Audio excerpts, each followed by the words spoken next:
Welcome to Women Mastering Midlife, where we dive deep into the rich complexities of womanhood in our middle years. I'm your host, Victoria Bird, a pharmacist, certified women's health coach, and your guide on this transformative journey. Whether you're navigating perimenopause, thriving in menopause, or mastering midlife's many transitions, this is your weekly dose of expert guidance, compassionate support, and a judgment-free space to explore it all.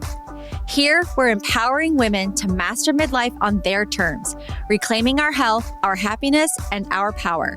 Together, we'll rewrite the narrative around this remarkable stage of life, from something to dread into a beautiful, bold transition. I'm so glad you're here.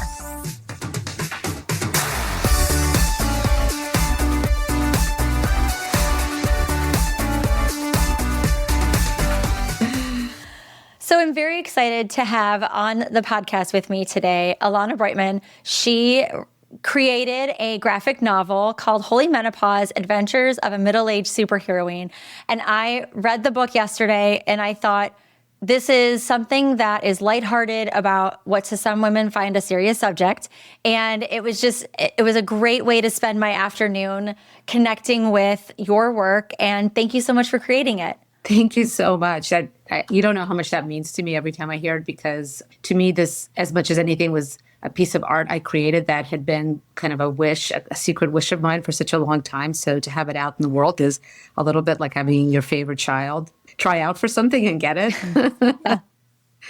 Yeah. So can you give us a quick intro into Mina's story and why menopause turns her into a superhero? Sure. Mina's story was really everything that I had gone through. And then I'd taken a lot of girlfriends my age out for drinks. And, there was such commonality in so many of our stories. And I take her through a day that I've certainly experienced and anyone have experienced. The bros who are ignoring the pregnant lady on the subway, the dude who's supposed to be working for you, but he is instead, flirting with somebody and not getting you the information that you need. And the other one who's leaping over you to talk to your boss and kind of one up you. And all of that is the second glass ceiling that I think happens for women that is at the same time that menopause is happening, and menopause adds more constraints, right? I don't want to treat menopause as a problem, but it does, I've certainly had those embarrassing leaks through my blouse when I get a hot flash in the middle of trying to seem professional. But I wanted to turn it all on its head, right? And reclaim our power and our voice. And thus I thought of menopause as a superpower because why not? And, lots of reasons for that I can go into. But to me, it was flipping the script on its head entirely. Even using the comic book was flipping the script on the expectation people have. Yeah, before we hit record, you were telling me that comic books are typically more of a male-read, male-driven genre or type of book, and that was kind of flipping the script on it as well. Yeah, a little subversive maybe, but I thought, truly my daughter loved comic books, and I actually liked them as well, but you always associate them with young men. And when you go into a comic book store, it's just a bunch of dudes with huge steroid muscles, and I thought, what if it was a woman? And what if the woman actually looked like their mom? And would that open their eyes? I hope it does. I hope that this is something not just for ladies our age, but for the young women coming into their own and for the men all around us who need to really appreciate what we're going through, but also that we're not fading into the background.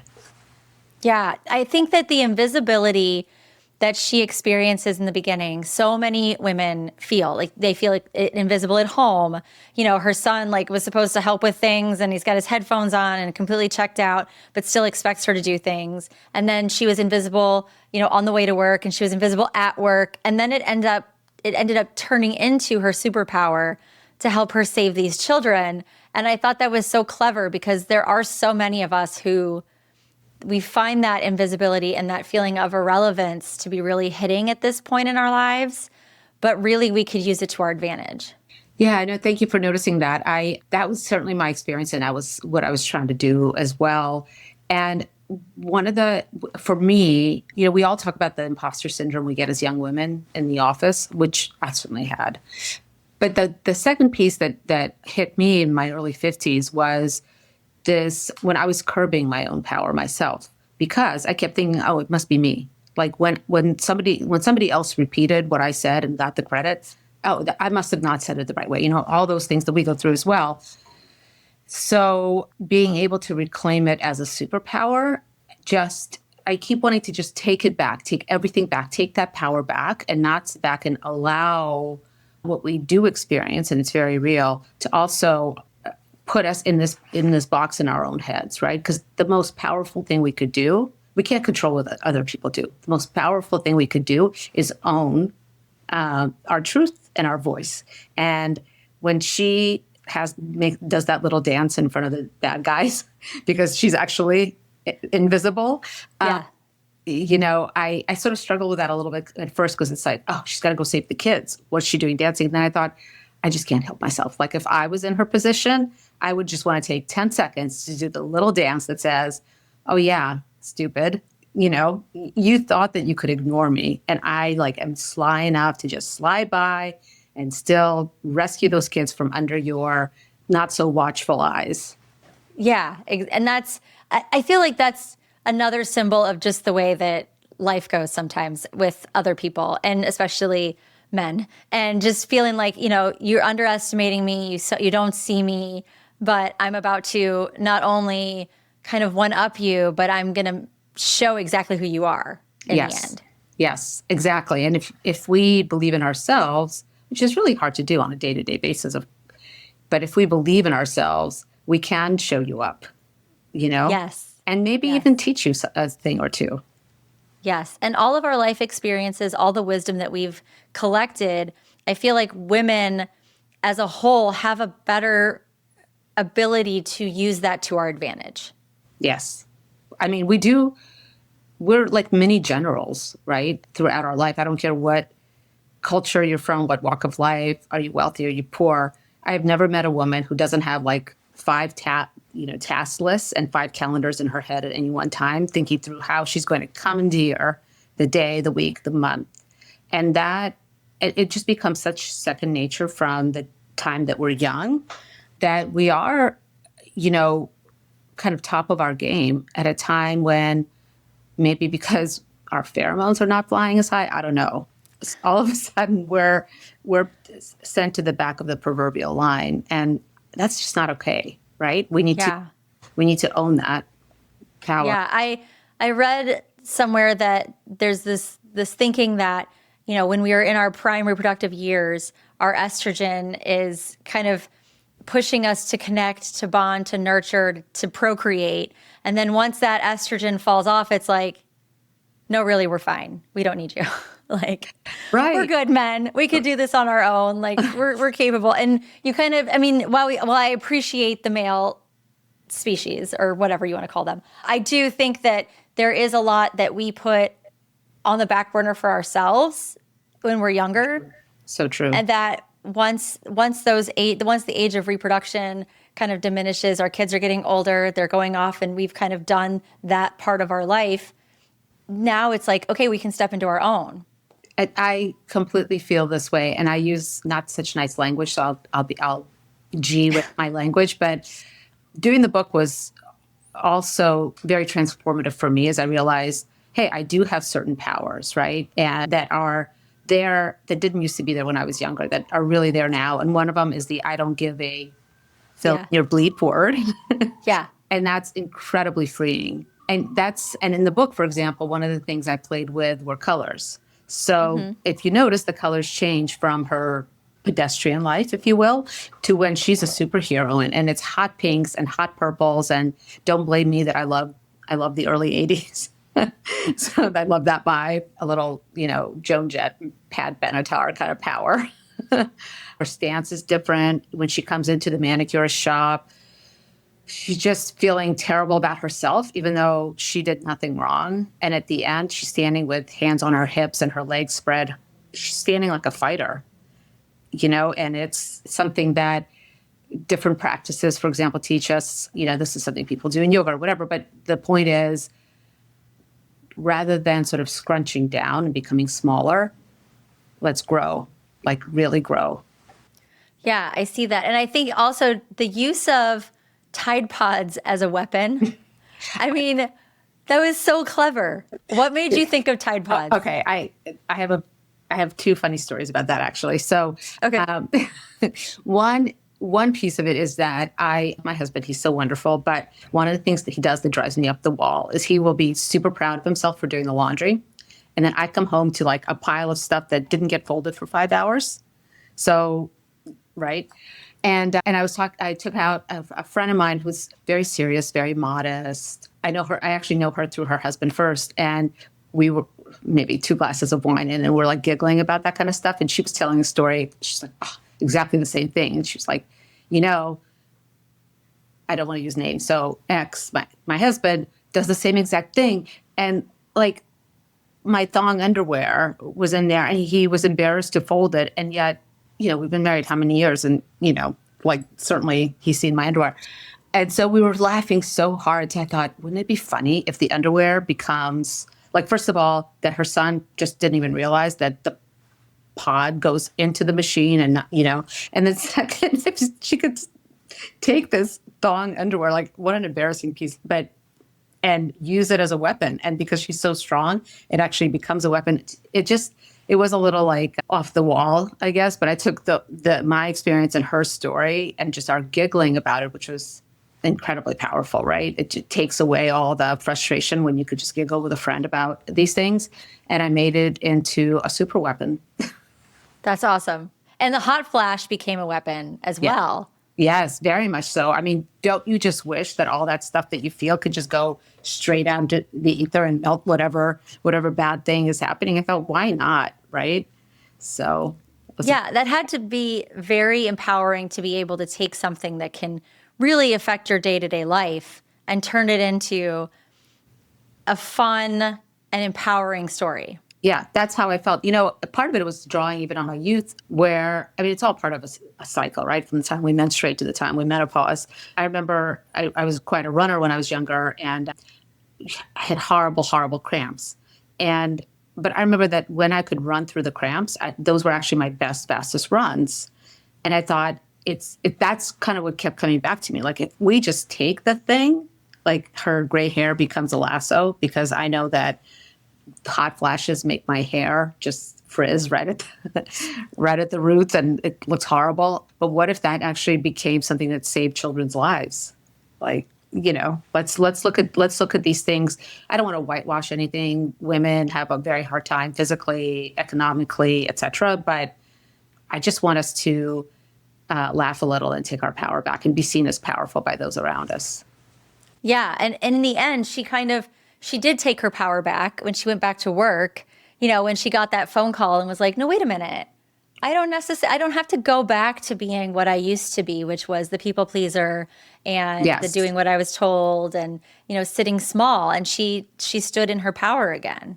Yes. And that was actually a late rewrite. I had like so many rewrites, but because I asked the girlfriend of mine my age to read it. And at first, she was just picking up the phone and being frustrated in her own mind with her boss.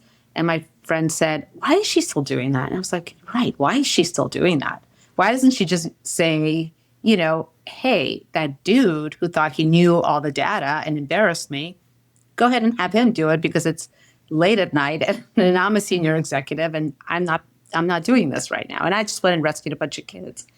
And, muscle memory is powerful. So once she learns how to do that, like maybe that superpower experience, which is the first of many, I hope, taught her, just shifted something in her so that her muscle memory is now, oh, I don't have to just be meek and kind of a good girl, traditional good girl. I could own my place in the world and my voice. Yeah.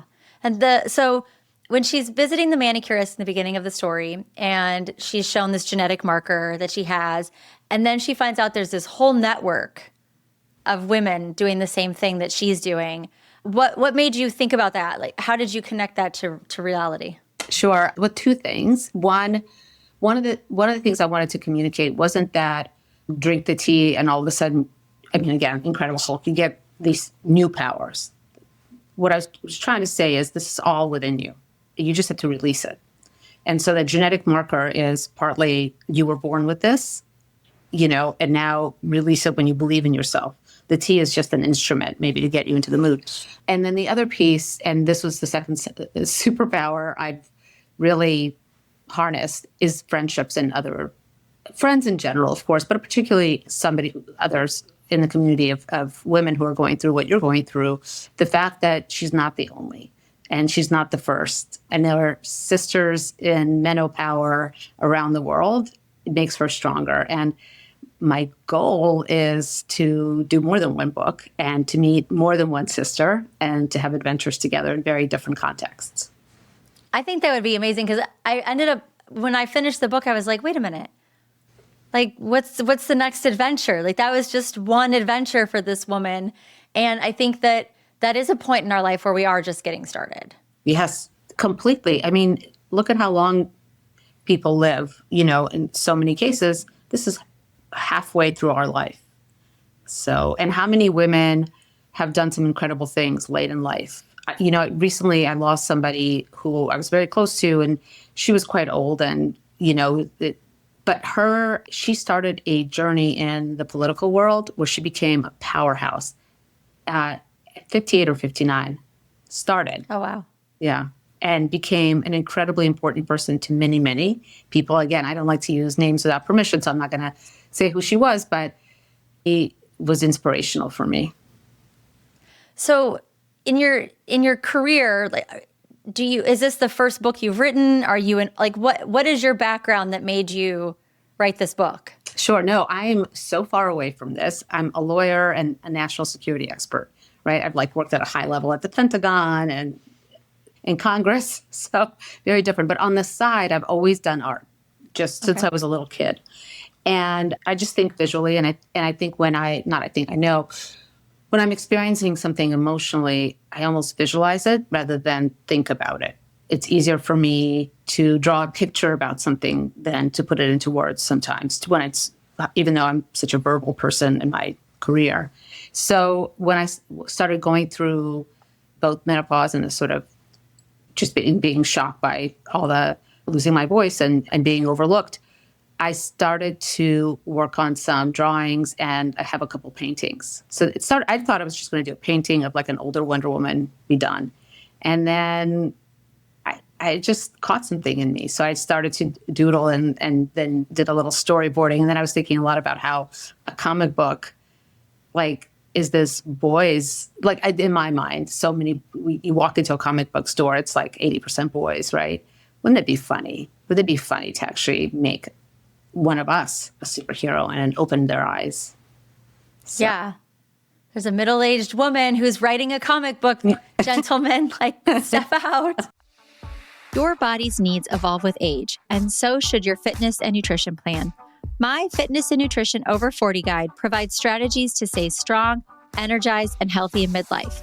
Embrace the changes and thrive. Get your free guide today at missvictoriabird.com/free-guides. You'll also find the link in the show notes below. I think it's a good testament for women who are listening to this that this had nothing to do with what you've been doing in the past. I mean, this is not a career that you haven't written 25 books and decided to shift a little bit. This was completely outside of your comfort zone, but something you felt passionate about doing. Yeah, and it was scary. It took me 4 years. The next one I think would take me far, far less. I mean, because it's and starts and lessons and et cetera. But one of the things that I've learned so much about myself. It's really interesting. And I don't know if this is true for other women, but because I'm pretty well known in this national security space and I'm very serious, and I thought, I better have a pen name. I better not reveal to anybody that I'm doing something this irreverent. So I chose a pen name based on one of my grandmothers. So it was also an ode to my grandmother. But before the book came out, I went to my firm and just let them know, because I thought that's the right thing to do.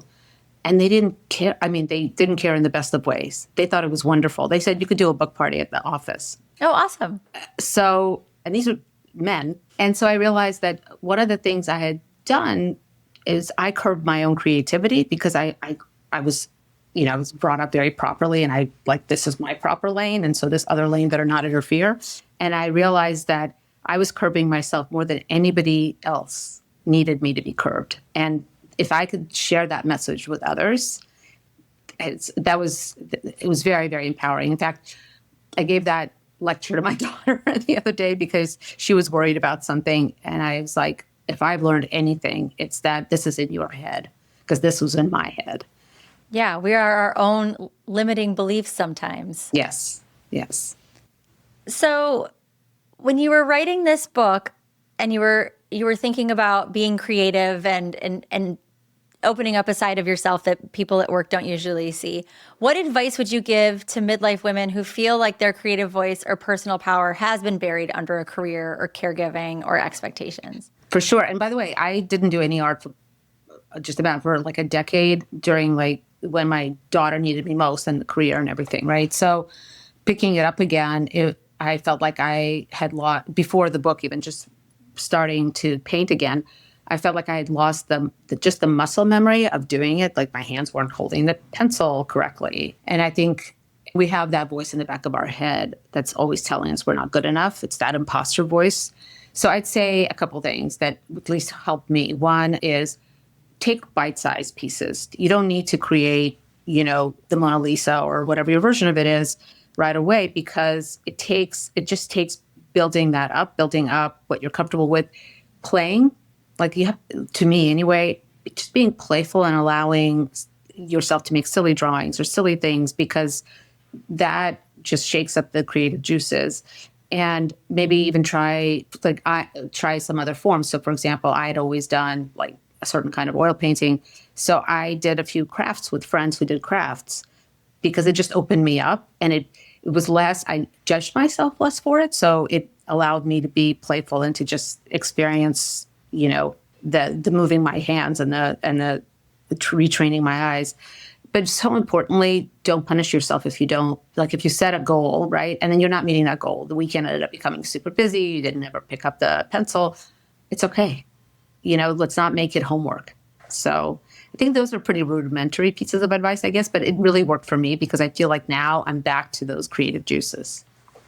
Yeah, I think that somewhere along the line, women do really stop knowing how to have fun. I mean, we get so bogged down in the tasks of, Right. all the things the kids need to have done, things you might have to do at work. And I was listening to a podcast episode once, and they were talking about how like the dad will always take the kids like to go putt-putt, or they'll go kart, or they'll actually be actively doing something with the time when they're hanging out with the kids. And we're doing the homework and the bath time and the shower time and, all the things they need to do to keep moving. Yeah. And then when it's like, well, what do you do for fun? It's like, gosh, no one's even asked me that. Yeah, right. Exactly. We forget that. And that's no good for anybody. I completely agree. That's been certainly my experience. And some of it may be just what we had to do to make it when we were young, or because of just natural division of labor in families. And again, I take nothing away from my husband, he says sometimes, I would do more if you just told me. And I'm like, if I have to spend the time telling you, then I don't need you to do it because yes. I'm still carrying that sort of the calendar tax in my brain of, did the to-do list get done? So I don't know how to solve that exactly, but we do need to take that time for ourselves. And it's so gratifying and liberating. And by the way, helpful. I find in conversations now about this book, when I'm doing like live book events, they go way longer than I expected. Women are sharing. I feel like I'm actually giving it a little bit of a gift. And maybe because it's visual and playful, it opens up a conversation where if it was a serious book, footnoted, lots of data, maybe it would feel intimidating, but this is just playful. Yeah. And you can even see, not only is she invisible to people around her, especially in the beginning of the book, but you can see that like her exhaustion and the expression on her face, all of it's invisible. Like it's not even just her moving through her day.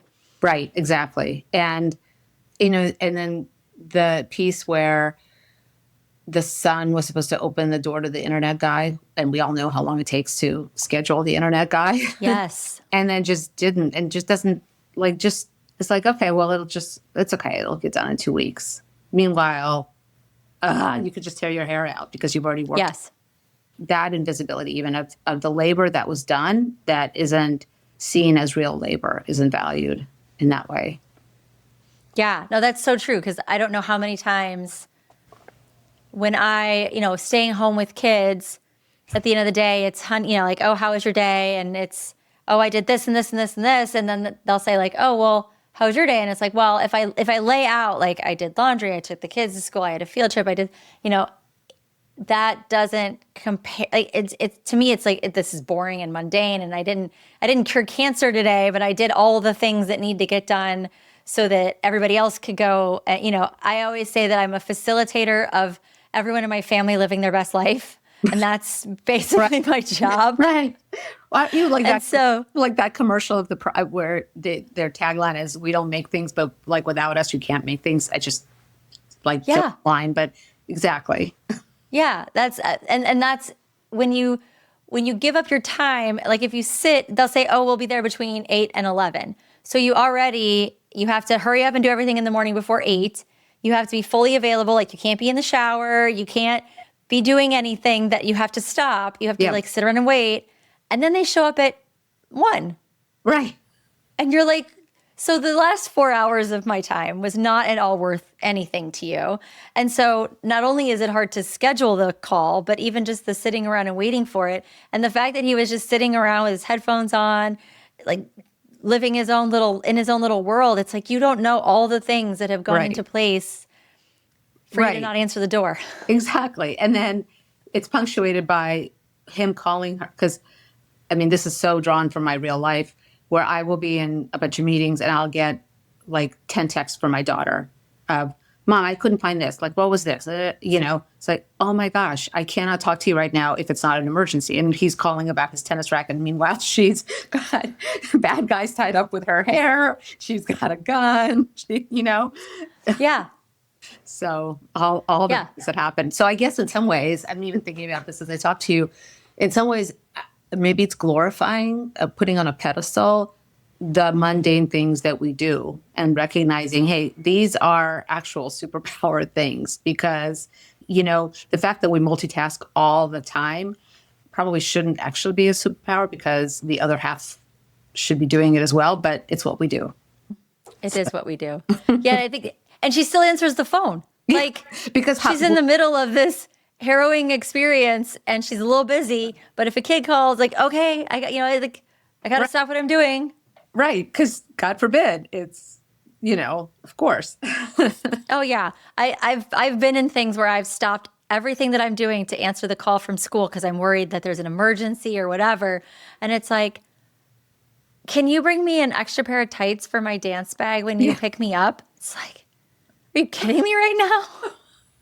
Exactly. Oh, we've all been there. Oh my gosh, yes. That's I think what's so relatable about the book. And I will be 100% honest with you. When I received the book and I was looking at it, I was like, what on earth is a menopause graphic novel really, like, what is this? And then I got it and I was like, wait a minute, this is really smart and this is funny and it's easy to read and it's quick and it's colorful and there's so much. Like, even though the reading, like the getting through the story was easy to do, it wasn't. It was a complicated story. Like the pictures were complicated and there was so much imagery behind it and there was a lot of meaning behind. You took time to think about, like you said, the colors that you used and the change in colors and even the change in the character's stance. And I think that it was so brilliantly done. Thank you. That I think that, and I don't want to downplay the standard comics, but those all they're all the same MO. Whereas this was definitely a woman putting a spin on something that's above and beyond what you usually see. Thank you so much. You know how they say culture eats strategy for breakfast? I do think culture is incredibly important. And if I could play one little centimeter of a role in our culture growing, to serve us, that would be incredibly gratifying. I mean, why doesn't Marvel have an older woman superheroine? Like, they finally moved into women, but what, like when they're 50, superheroes lose their powers, Yeah, that would be a brilliant story to find out what happened to the superheroes before the Avengers, or, you know, the ones that came after, or the Avengers aging. I think that would be, and we're a buying demographic. I feel like they're just now starting to realize that women our age are like, we are the decision makers. We're the buyers. We have the money at this point. Like, sell to us. Yes. Respect us. Yes. Yes, absolutely. And another thing I just thought about was being a pharmacist and a health coach.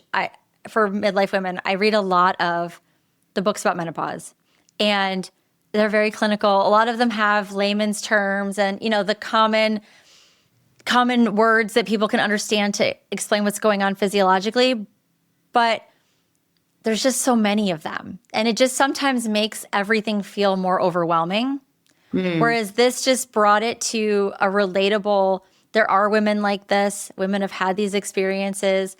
And so sometimes, while those knowledge books are great and they're putting things out there that women haven't heard in generations before, this puts a different spin on what the experience is as a relatable connection piece, instead of just another thing to tell us to wear a weighted vest and eat protein and drink our water and, you know, those things. Right. Well, it's like you said, that conversation is out there. There's nothing I can add other than my own personal experience of, like, I wish somebody told me about HRT when I was in the middle of it.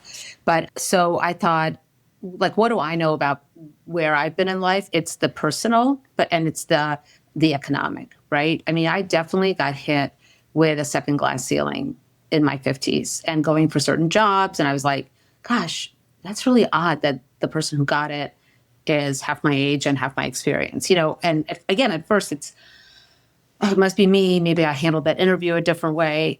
And then you start talking to people, which is the power of friends. And then you start allowing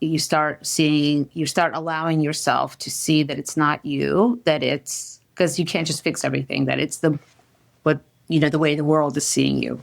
And making assumptions about, oh, well, maybe you won't work as long, or maybe, just like we used to always talk about how, oh, if somebody is pregnant, maybe they won't get hired because people just assume a woman just won't go back.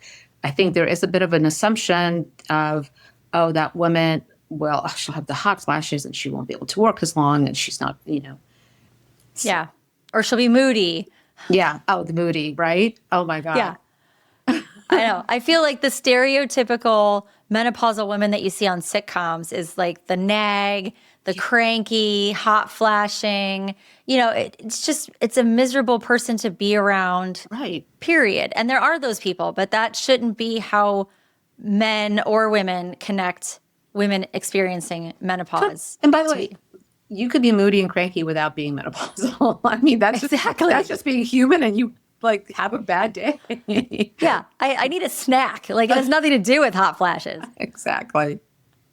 Oh, that's, like, my goodness. Well, so thank you so much for coming on today and talking to me about this book and having this experience. It's always also really nice to just meet new people. That's part of the reason why I selfishly like to do this.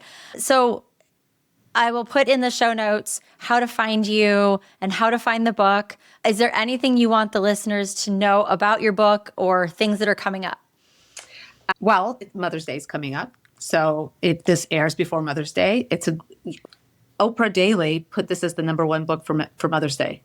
That's awesome. So that is so awesome. I was like, oh my gosh, the Queen invited me to court. You know what I mean? So I would love to mention that. And even if it's post Mother's Day, like, just to be recognized like that by someone who has so much coming at her, it's incredible. Yeah, that's awesome. All right. Well, thank you so much again for coming on. And I look forward to hearing more stories about her and the other superheroes that you create in this world. Thank you so much. It was great to meet you. Thanks for taking Nice to meet you too.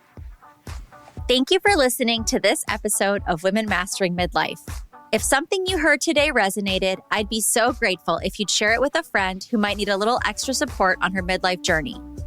Remember, small changes can make a big difference, and you don't have to navigate this transition alone. We will be back next week with more expert guidance and compassionate conversations to help empower you to master midlife on your terms. Until then, you can find us on Instagram at Women Mastering Midlife or come connect with me directly at Miss Victoria Bird. And you're looking for deeper connection and support, be sure to join us in the Women Mastering Midlife community. We'd love to continue the conversation with you there. If you've enjoyed this episode, please rate and review this podcast. It helps us reach more amazing women mastering midlife just like you. You'll find all the links from today's episode and ways to connect in the show notes below. See you next time.